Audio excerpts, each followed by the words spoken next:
She rescinded his termination and set Nova's crooked trophy on the table, right as Mrs. Hart stepped in, eyes like winter. The Blueberries pilot lit the panic line, every headset ringing at once, the room waiting for a single call. Victoria's thumb hovered over authorize, career or compassion. One choice would break something forever. Before we dive in, make sure to hit subscribe, tap like and share this video. The more voices we reach, the louder these stories become. And drop your city in the comments. Let's see where love finds us. The elevator doors peeled open on the 29th floor, and the air changed the second Nate Rivers stepped out. Cold, clean, lemon-polished. The kind of scent that promised everything would gleam, as long as someone like him kept it that way. He adjusted the strap of his tool bag and reminded himself to breathe. In 4, hold 2, out 4. He'd learned it from Nova, his daughter, 7 years old going on 70, who'd found the breathing trick on a kid's DV mindfulness app and had decided her daddy needed it more than she did. He did. Because his shift had already run long after a midnight server outage turned into a dawn hardware swap, and because his babysitter had texted at 5:12 a.m. to say her son was feverish and she couldn't take Nova before school. Because life had a way of laying dominoes in a line and flicking the first one with a grin. The glass doors to the executive wing caught his reflection. Rumpled navy polo, frayed logo over the chest, eyes that looked like they'd watched every fluorescent light in the building blink awake. He smoothed the curls at his hairline, wiped a coffee stain from his sleeve, and moved toward the conference room where he'd been told to run a network test. The sunrise poured pale gold through floor-to-ceiling windows, throwing long, cold shadows across white marble. He didn't see her at first. He saw the reflection again, the one where he always looked a little invisible, and then her voice curved around the corner like a sharp, expensive heel. "You're late." Victoria Quinn didn't ask questions. She declared conditions. CEO of Helios and Hart Capital, all of 38, alabaster PowerPoint come to life. Except there was nothing flat about her. She was thick and curvy in a way that made designer fabric work overtime. An ivory blazer hugging her waist, pencil skirt that made movement look like choreography, a platinum bun pinned with surgical neatness. Her presence felt like air conditioning set 2 degrees too cold. People straightened around her without knowing they had. Nate's throat went dry. There was an overnight incident in the server room, Miss Quinn. I sent a ticket update." She glanced at her watch as if it had an opinion. "And yet you're still late." "By 8 minutes. He said before he could swallow the truth back. My sitter cancelled. I had to get my daughter to morning care." Victoria's eyes flicked toward the tool bag and then back to his face, as if the bag had told her more than he could. "And is this a surprise to you, that life contains mornings?" Nate felt heat crawl up his neck. He thought of Nova swinging her backpack on, braids clacking with the rainbow beads she'd begged to add herself, promising she'd draw him a trophy today. World's best pancake maker. He thought of the spatula he'd left in the sink among foamy dishes, of the note he'd taped to the cereal box. "Take the red folder to Miss Albright. Please eat the banana." "No, ma'am," he said, because he'd learned a long time ago that answering a tone with an edge only cut him first. "It won't happen again. Mr. Rivers." Her voice sharpened on the R like it might break. "We have an earnings call in less than 2 hours. The numbers are volatile, the market is unfriendly, and my tolerance for variables is non-existent. If you can't manage your time, you can't manage this floor." "I can manage it," he said, and heard the plea he hadn't intended to show.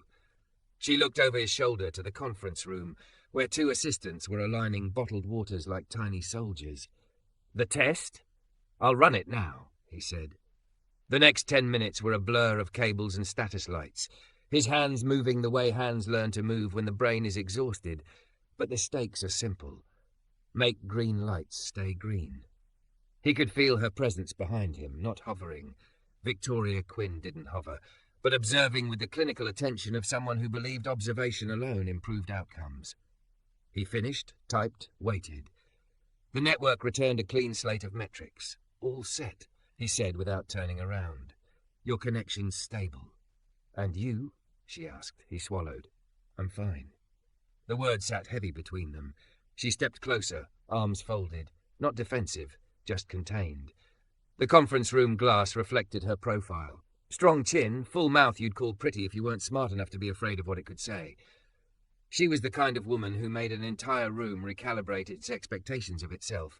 Also the kind who, rumour said, had marched a managing director out of the building in February for doctoring his forecast, then closed a deal on the sidewalk, coat open to the winter wind, phone on her ear, hips set like a challenge to gravity.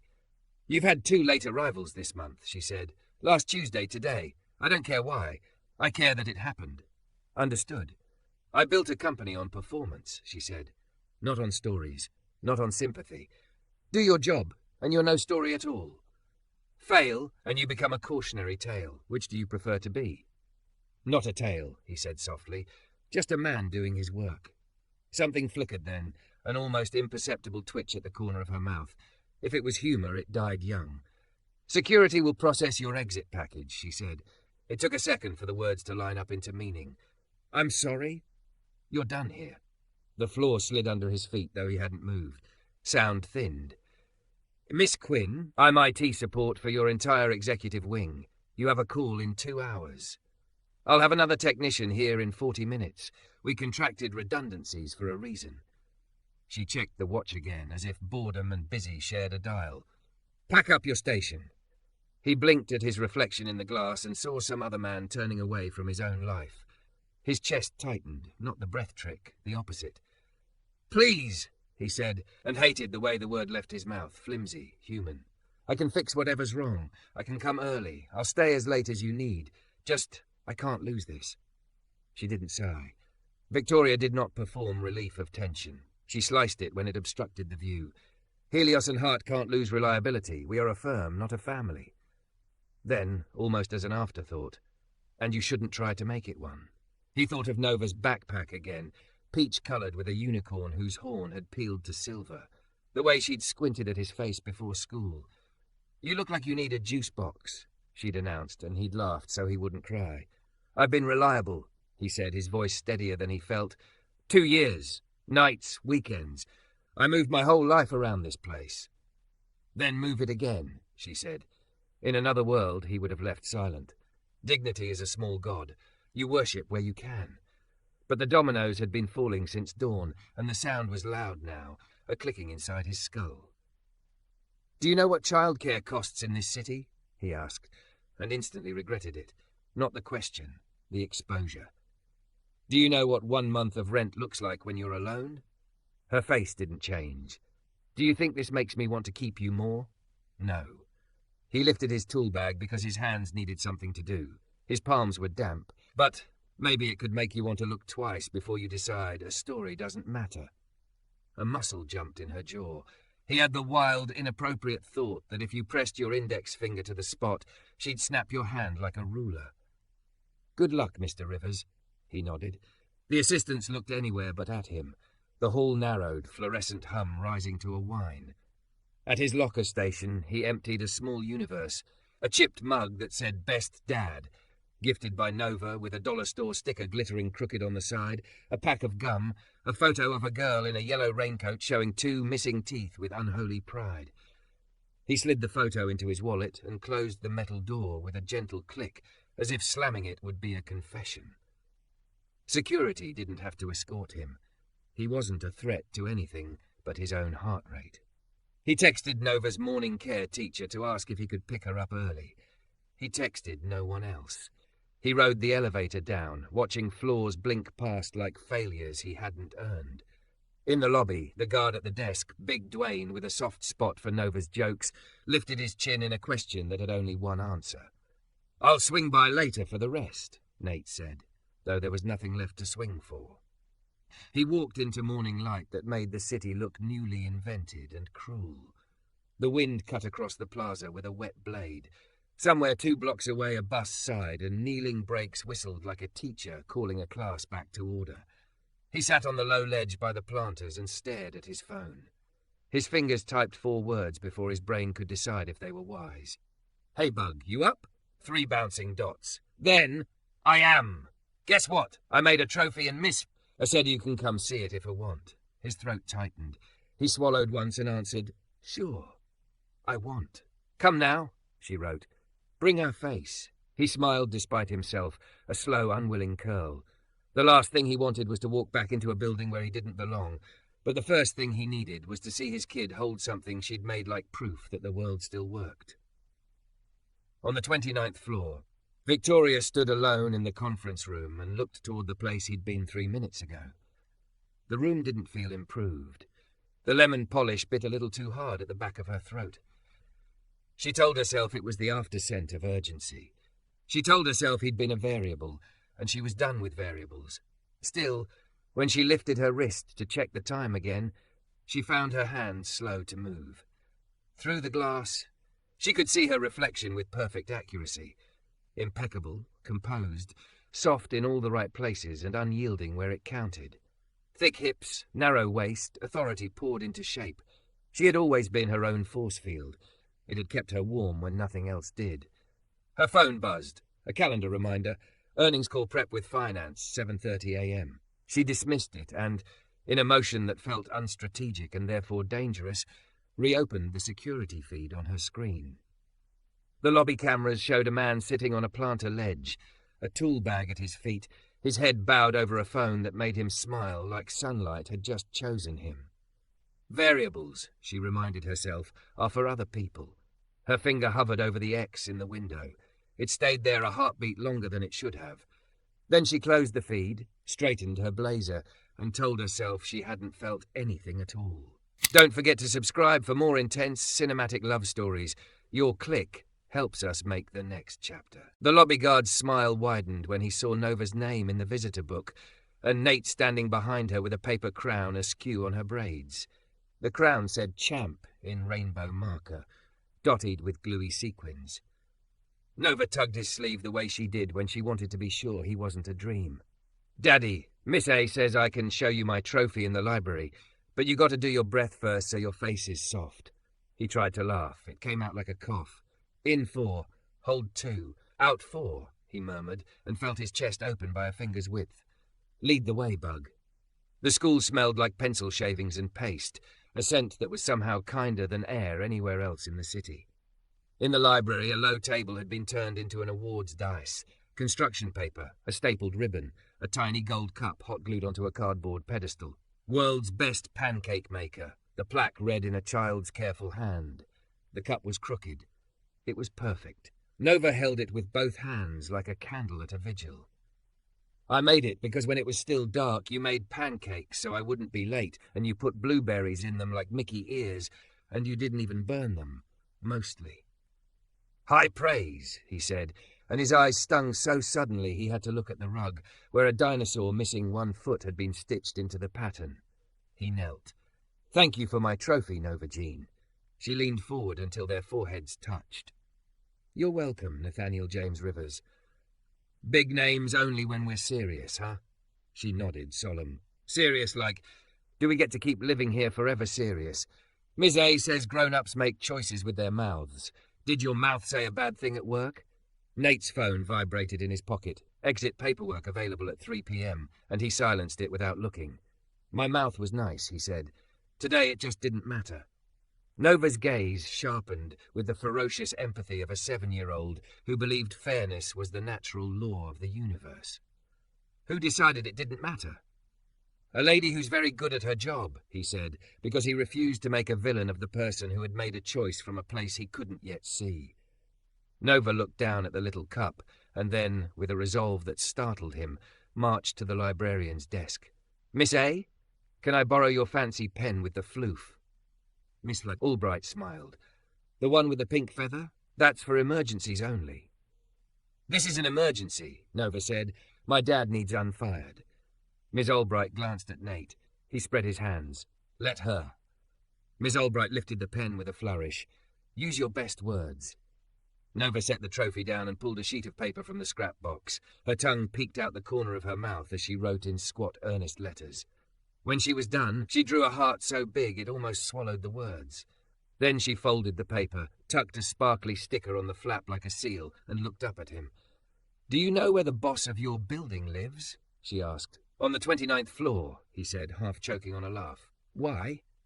I'm going to give her my words, Nova announced. Ms. A says words are how you change a mind. Miss Albright's eyebrows climbed.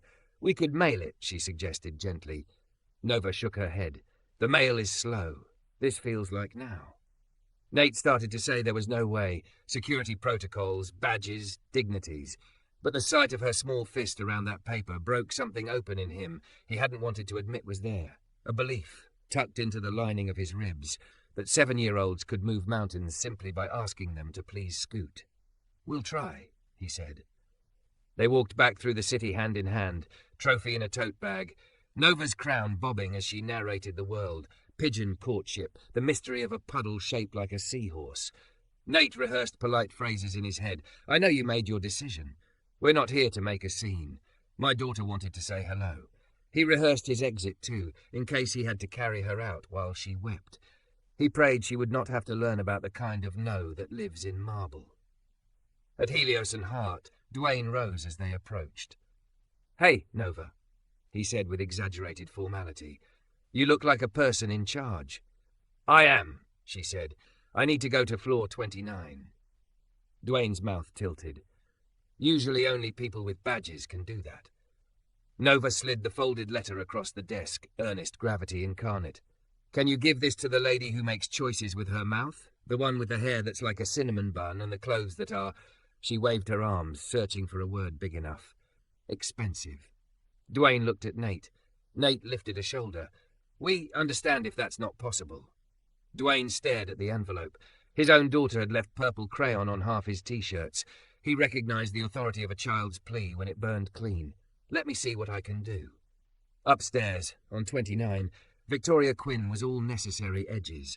Ivory blazer, skirt-like certainty, a diamond pin at her collarbone that caught light and released it grudgingly.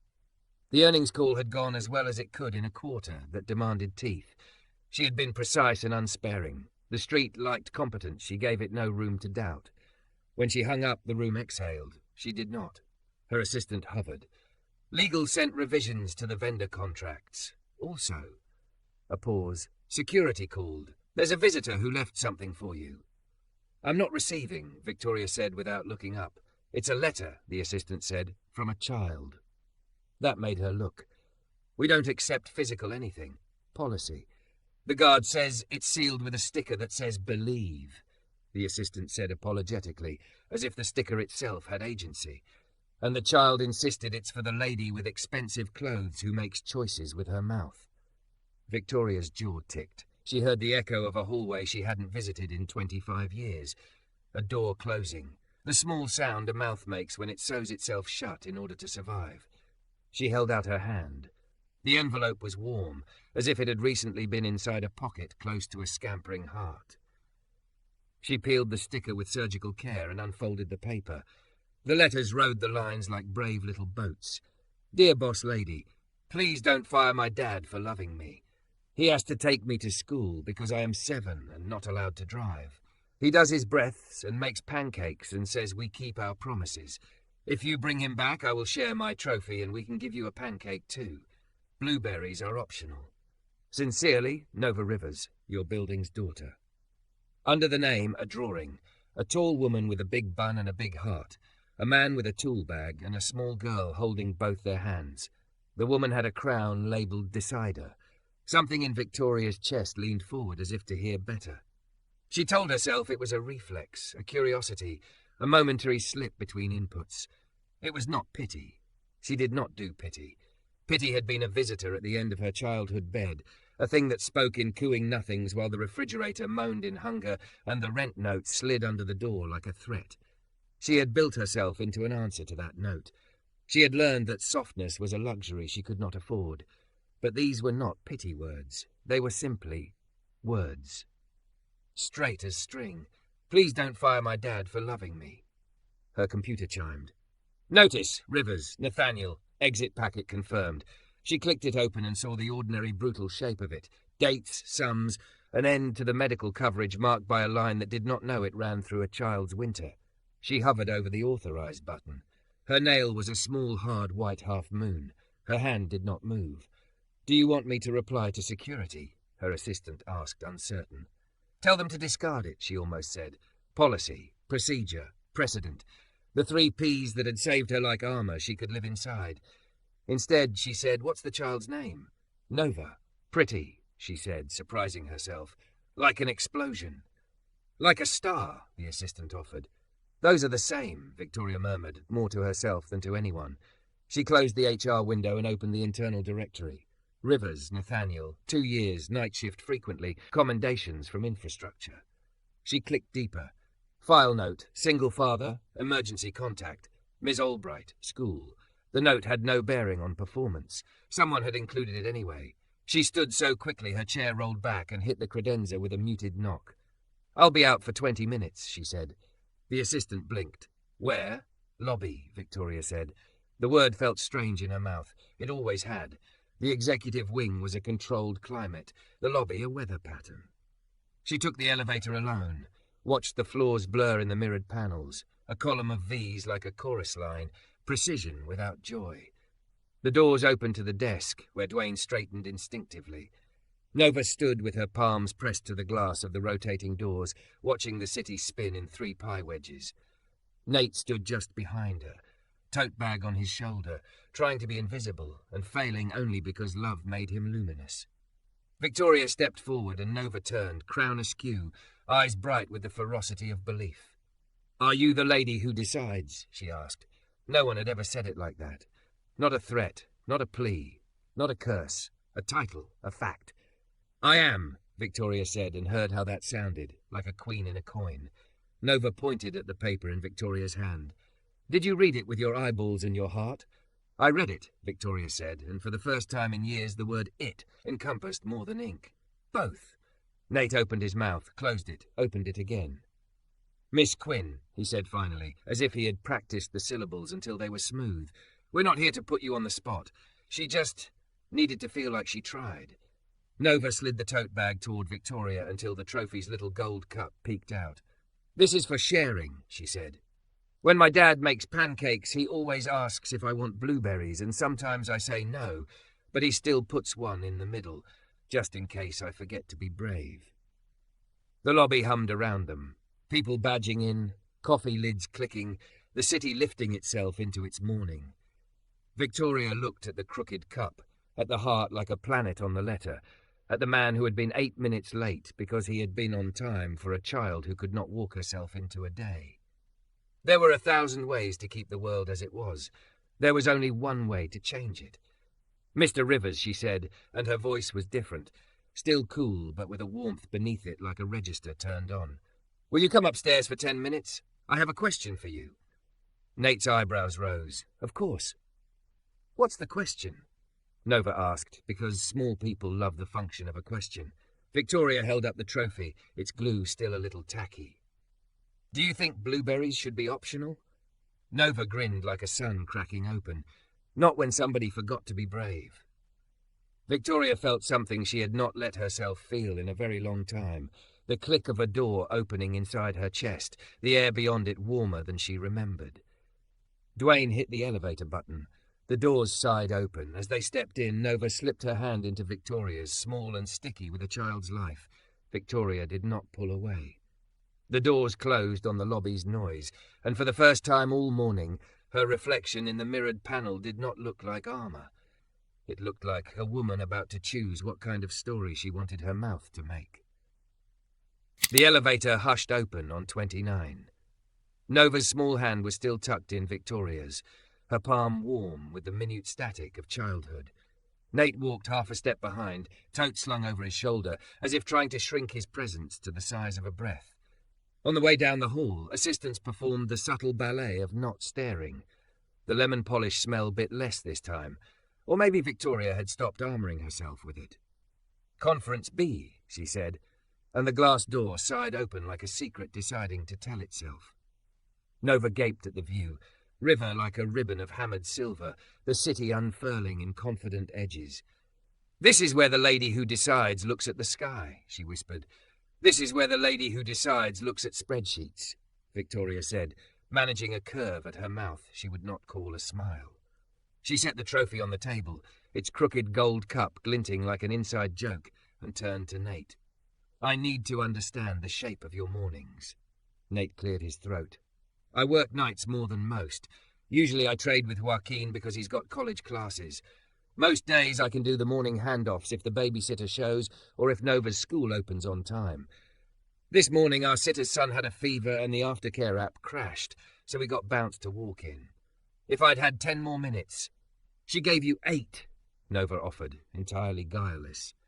He huffed a laugh, then caught himself. I'm not here to argue with the clock. I know I was late. And if I reversed my decision, Victoria said, keeping her voice neutral, what would you need to be reliable in a way that relieves me of variables? He blinked. It was not the question he had prepared for. We used to have a buddy system.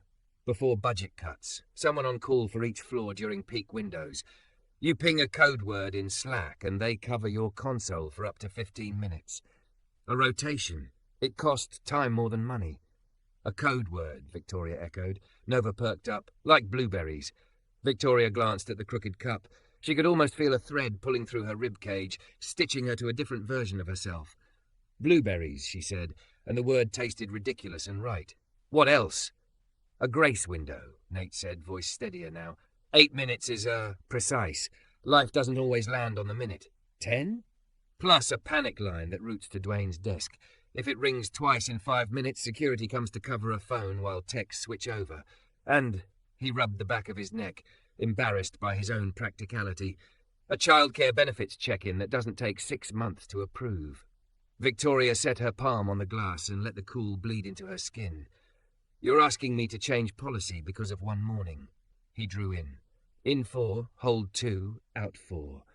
When he answered, there was no plea in it, only a clarity that made something inside her sit up. I'm asking you to change policy because of the mornings you don't see. There was a rap at the door. Her chief of staff, Armand, slipped in with the air of a man who anticipated falling axes and preferred to position his neck. We've got legal at 10, vendor at 11. Also, HR pinged. They need your sign-off on the Rivers packet. Hold HR, Victoria said, eyes still on Nate. Armand's brows hit an altitude they rarely achieved. We don't hold HR on terminations. Precedent, she repeated, tasting the old safety of the word. Tell them to wait. Armand followed her gaze to the trophy on the glass table, to Nova perched on a swivel chair like a sparrow learning a new branch. He took in the picture, adjusted to a new reality with admirable speed, and nodded. Understood. When the door clicked shut, Nova slid off the chair and tiptoed to the wall-sized whiteboard. Can I draw a plan? Victoria hesitated for exactly one rule-bound heartbeat, then handed over a marker. No permanence. Nova printed big block letters. Blueberry's plan. Underneath she drew 3 boxes. 1, buddy system. 2, grace window 10. 3, panic line. She added a 4th with enormous seriousness. 4, pancakes. Optional, Victoria asked, almost dry. Nova shook her head. For brave. The quip fell gentle as a feather. Still, it stirred the air. Victoria heard the oldest noise she knew. The scrape of a chair across a linoleum floor in a kitchen too small to hold both hunger and hope. Her mother crossing a room to the door. The paper slid under it like a threat. She had learned to be hard in those rooms. She had learned that softness was expensive. And yet... You were hard on me, Nate said quietly, pulling her back. I get why. I also want you to know I don't wear my kid like a get-out-of-jail card. I wear her like my life. That means I don't have wiggle room to be sloppy. It also means sometimes the math will hurt. The math has been my god, she said before she could stop herself. It came out too honest. It always paid on time. Sometimes you got to tip your gods, Nova said, tipping the tiny trophy as if to demonstrate. The door cracked again. This time HR's director, Denise Park, peered in. Apology at the ready. Miss Quinn, sorry, but I need... Oh. She clocked the tableau in one sweep. We've got compliance clocks on separations. We're not separating, Victoria said. Her own words startled her. They hung in the cool air like a thread she might still cut. We're revising. Denise's expression did a contained little dance. Surprise, concern, the cautious hope of a woman who had wanted to write memos that weren't about minimizing harm. Then I'll retract the packet and hold payroll adjustments. Do you want reinstatement with warnings or... Reinstatement with conditions, Victoria said, and a pilot. Executive wing and IT implement this. She gestured to Nova's whiteboard like it was a sanctioned deck. Buddy coverage, 10-minute grace, panic line at security. We'll review in 30 days. Draft the language and include legal. Denise blinked as if recalibrating her equilibrium. Understood. And Denise? Victoria added. Add a caregiver declaration to HR files. Not for points, for context. Make it voluntary, narrow, respectful, no fishing. Just let us know what makes people late for a reason they can't negotiate with. Denise's inhale was quiet and bright. Yes, ma'am. She slipped out, leaving a different kind of draft behind her. Nate had not moved. Can I ask something you don't have to answer? Try me, Victoria said. What made you build a hallway where no stories are allowed? His tone was careful, not an accusation, a curiosity with steel in it. She looked past him, past the river, to an old fluorescent glare. Because once my mother told a story at a front office, and the woman at the desk smiled like pity could stop a lock. The next day our stuff was on the curb. I decided no one would ever smile at me like that again. Nate held her gaze. I won't smile like that. I know, she said, and she did. It felt like an admission and a relief. I also can't run a company on promises made to a 7-year-old. Nova, who had been drawing a blueberry with operatic detail, glanced up. You can run it with people. People who do their jobs, Victoria said, willing the edge not to return and not quite succeeding. Which brings us back to the present. Mr. Rivers, if I bring you back, I need you not just good. I need you exemplary. I need you to lead this pilot for your team. Write me the on-call rotation. Work with Dwayne on the panic line protocol. Stand up the Slack code. Audit usage weekly. And if someone uses blueberries to mask laziness, you call it out. Compassion without clarity rots. Nate nodded slowly, the gravity of the ask settling into his shoulders like a cape he was willing to wear. Yes, ma'am. Also, she said, and the old ruthlessness warmed with purpose, you'll present the 30-day results to me and to the exec staff. If it fails, it ends. If it works, we scale. Clear? Clear, he said, and something in his face unlatched. Not dependency, not a handout grin. Agency. Nova slid her drawing across the table like a contract. It showed 3 stick figures again from the lobby dream, but now there were tiny squares along the bottom with names scribbled inside. Joaquin, Dwayne, Ms. A, Denise. We're a we, she declared. The knock this time was perfunctory. Armand popped in with a near smile. Press is sniffing around after the call. We can deflect. Also, he tipped his head toward Nova's board. Do I need to invite legal to a pancake tasting? Not today, Victoria said, though the picture that flashed unbidden, a long table, steam curling, a fistful of blueberries refusing to be optional, did something complicated to her chest. Clear the morning at 11. You have vendor contract revisions, Armand reminded. I'll read them at lunch, she said. He paused, then did an elegant little bow toward Nova. Your Majesty. Nova whispered to Nate, delighted. He thinks my crown is real. It is, Victoria said before she could help it. For a few minutes they worked, Denise email pinging with a draft, Dwayne texting that he could route a priority line through his desk phone, Joaquin replying to Nate with 6 exclamation points and a gif of a superhero ripping off a tie. Nova, declared Chief Blueberry Officer, added a star next to item 3 and drew a tiny phone labelled Panic. Victoria's assistant buzzed. Miss Quinn, inbound call from Mrs. Hart. Victoria closed her eyes for the length of a breath. Helios and Hart had begun as a marriage of capital and will. Mrs. Hart did not call to exchange recipes. Send her to voicemail. Tell her I'll ring back. Silence blinked in the wake. A line had been drawn, and she had chosen which side of it her feet stood on. When the door finally opened again, it was only the building itself, air moving as somewhere a vent did its work, the river bearing a barge downstream, morning sliding toward noon with its indifferent grace. Nova hopped down from her chair, retrieved the trophy, and presented it with ceremony. This is for the office, she said. So you remember? Remember what? Victoria asked. That you can be a decider and a people, Nova said, leaning into the grammar of her own certainty. Not either. Both. Victoria did not kneel. Skirts made certain gestures ungainly, but she inclined her head in a way that felt like a new habit finding its first repetition. I'll try. Nova beamed, and then, because small bodies burn fuel fast, yawned, sudden and devastating. Nate checked the time and squeezed her shoulder. We should let Miss Quinn do her math. Victoria's pulse did a peculiar thing, as if it had tripped and corrected itself mid-stride. One more thing, she said. Payroll will reflect the hours you would have worked today, And Mr. Rivers, buy a backup toaster, in case pancakes fail. He blinked. Yes, ma'am. Nova pointed to the whiteboard, to a new star she'd drawn next to the word believe. It's working, she announced to no one and everyone. After they left, after the elevator swallowed a father and a girl who believed doors opened because people asked them to, Victoria stood alone in Conference B. The lemon polish had softened to something almost sweet. The trophy leaned toward the window, a small ridiculous tribute glinting against steel and glass. She lifted her phone and, without giving herself time to disobey, typed a note to herself and to the company. We are a firm, not a family, but we are human. Effective immediately, pilot, blueberries.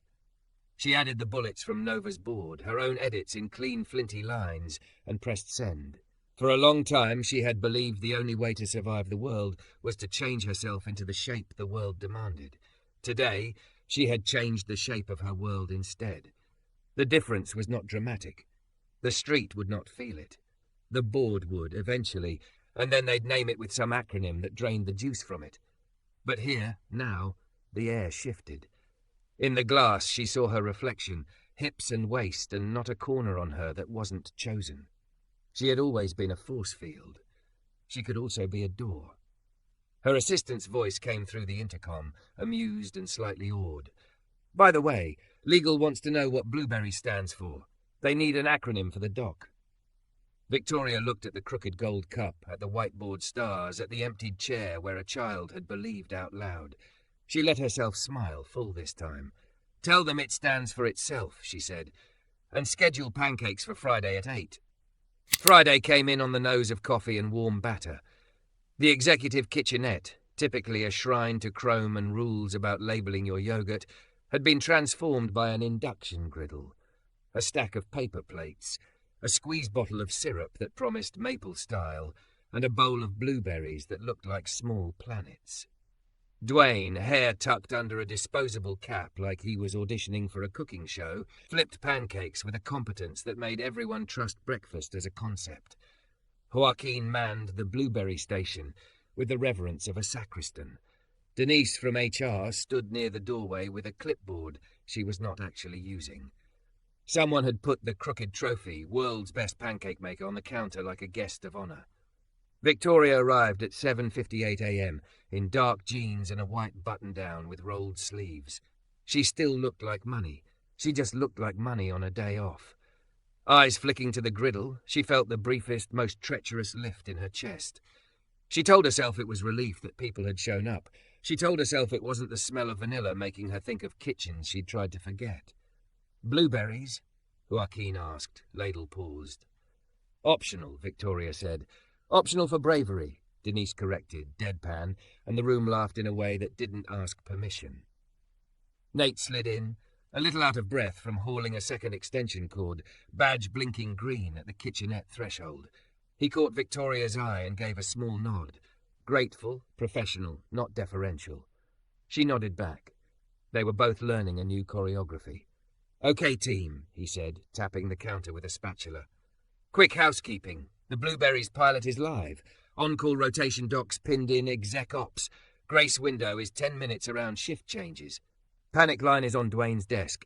2 rings in 5 minutes triggers a cover. If you use blueberries for laziness, I will find out, and you will flip pancakes for legal. Groans and chuckles. A few people, parents, caregivers, the ones with quiet burdens, shot him a look of gratitude quick as an apology. He didn't linger on it. He didn't need to. Victoria stepped forward. She hadn't planned remarks, but words came anyway. We are a firm, not a family, she said, hearing her own line and refusing to flinch. We are also human. This pilot is about reducing risk, not feelings. Risk is reduced when people don't have to lie to make the shift. We'll measure, not mythologize. 30 days. If it works, we scale. If it fails, we end it. In the meantime, eat. At precisely 8:03, the panic line rang. Heads snapped.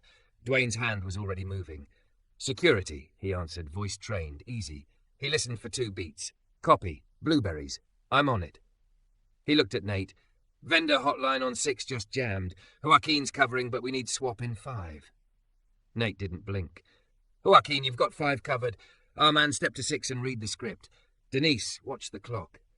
If we go past 5, we deploy Buddy 2. He looked at Victoria for the briefest second, not for permission, for alignment, and she gave him a single sharp nod. It unfolded like muscle memory written yesterday. Joaquin pivoted with the headset. Our man slid into a chair with a composure that made his tailored suit look built for triage. Denise raised her phone to a stopwatch. Dwayne held the line. Nate moved microphones and cables the way he'd learned to move through his own life, with care, speed, and an absence of drama that made things look easy. It took 3 minutes. At 8:06, the vendor line returned to its orderly trickle. Denise clicked her stopwatch with a satisfying little chime. Grace window not exceeded, coverage maintained, 0 missed calls. Someone whooped in a register too high for finance floors. Someone else smacked the counter. Dwayne grinned like he'd sunk a three-pointer at the buzzer and tried to hide it behind a serious nod. Victoria exhaled. The release was not big. It didn't flood the room, but it travelled her spine and settled between her shoulder blades, a small warm weight that felt like trust. She hadn't noticed until right then how much she'd been bracing at the idea that mercy always meant mess. Perhaps it meant mastery, of a different kind. The elevator pinged. Nova flew out like a courier of joy, Miss Albright 2 steps behind, holding 2 Tupperware containers and a towel. Nova's crown was back, champ in rainbow marker, and today it had a sticker stuck to the C that said team. She skidded to a stop, took in the griddle with grave satisfaction, then spotted Victoria and beamed as if she'd found a friend where she'd planted a seed. You did the pancakes, she announced, both pleased and unsurprised. We did, Victoria said. Would you like to administer quality control? I was born to, Nova said. She climbed onto a stool between Nate and the trophy, while Miss Albright set down Tupperware, sliced strawberries and, to everyone's delight, a jar of actual maple syrup with a tag that read, "For research." Before you judge, Nova said, we have to do our breaths. In 4, hold 2, out 4. A room full of professionals obeyed a 7-year-old. The collective inhale felt ridiculous, then good. Even Armand did it, eyes closed as if running a secret diagnostic on his soul. Nova chewed, swallowed, raised a thumb. Approved, she said, but you forgot the bravery. Joaquin, chastened and thrilled, dotted the next round with a single blueberry in the middle. For when we forget, he said. A voice cut across the warm hum. Victoria. Mrs. Hart stood in the doorway, immaculate in a navy sheath, a string of pearls that had known how to behave for decades. Her eyes swept the scene. Griddle, trophy, crown, the CEO of her firm holding a paper plate, and registered a threat disguised as breakfast. A word? She said, the question mark purely decorative. Victoria experienced a small, ancient reflex. Fold sharpness around yourself and walk toward the corner where the reprimand lives. She did walk, past the blueberry bowl, past Nate's steady profile, but she did not fold. On the other side of the glass partition, the lemon polish smell rose like a ghost of habit. This is charming, Mrs. Hart said, which meant this is dangerous and off-brand. It's a pilot, Victoria said, about coverage. We've already managed a morning incident without dropping a call. Optics, Mrs. Hart countered. You give an inch and soon the street thinks you've gone soft. Softness is expensive. You know what's more expensive? Victoria said evenly. Attrition. Hidden non-compliance. Sick-outs because people can't say, I have to drop a child in a line that moves like molasses. We're insulating the business. Mrs. Hart glanced at the trophy, expression flicking with a contempt she didn't bother to hide. Since when do we let children determine policy? Since when did we pretend our adults don't have them? Victoria asked, and watched her own question land in the older woman's eyes like a pebble with inconvenient gravity. Mrs. Hart's mouth thinned. I assume you'll have a full deck for the board. You'll have results, Victoria said. Not a bake sale. Silence stretched, tight as a wire. In it, Victoria felt something from all those years ago. Another hallway, another woman in a doorway telling her mother about rules that were never meant for them to survive. The note under the door, the refrigerator humming like a tired animal. She had learned to build walls against that sound. Today she had opened a window instead. If this undermines performance, Mrs. Hart said, I will hold you personally responsible. You always do, Victoria said. She did not smile. And I always am. For a moment, just one, something like respect cut through the frost. Mrs. Hart looked through the glass at Nova, who had invented a scoring rubric with stars, and at Nate, who was moving through the room with the grace of someone who had practiced not being in the way so long it became an art. 30 days, she said, and the acronym is terrible. It's not an acronym, Victoria said. It stands for itself. Back in the kitchenette, Nova had produced a second folded paper, sealed with a sticker that said kind. It's for you, she told Victoria when she returned, solemn with mission.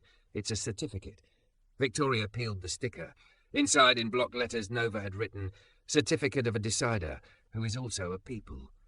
You did a brave. You changed a rule. That is like moving a mountain, but quieter. Signed, Nova and Ms. A, Department.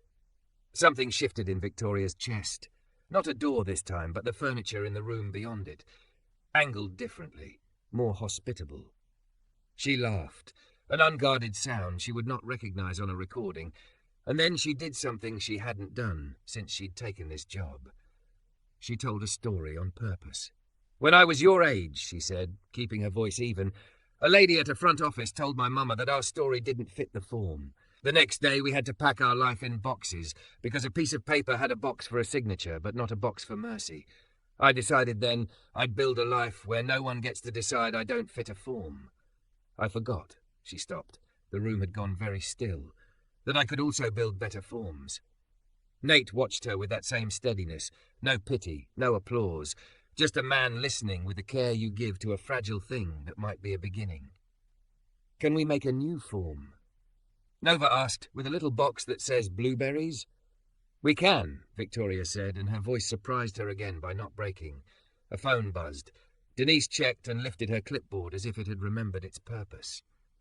First data point, she announced, crisp and pleased.